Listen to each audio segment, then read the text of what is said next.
Good morning, Denny. It's Tuesday, January 6th. I'd like to introduce you to a friend of mine, The Hitchhiker's Guide to the Galaxy. This is what some, including myself, deem to be the essential sci-fi trilogy. First, a brief history. Author Douglas Adams wrote radio scripts for the BBC after observing The Hitchhiker's Guide to Europe.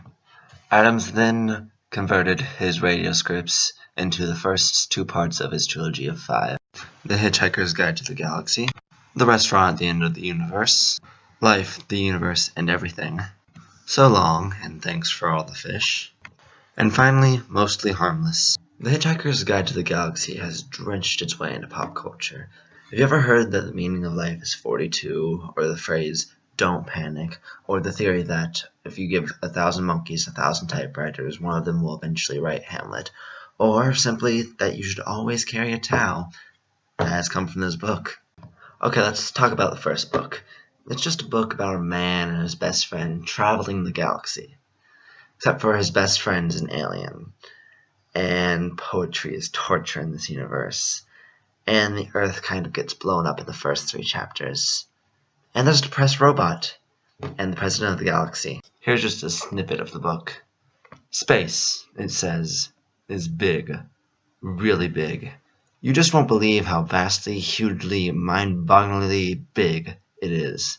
I mean, you may think it's a long way down the road to the chemist, but that's just peanuts space. This book is full of funny one-liners like that, but if that's not a cup of tea, I completely understand. I also recommend short stories like The Way of Cross and Dragon by George R.R. Martin. Basically, it's about the Catholic Church in the future, with, Space Pope and everything. Or The Last Question by Isaac Asimov. The ending will blow your mind. If you take 10 minutes out of your day to read it, I highly suggest it. It's The Last Question by Isaac Asimov.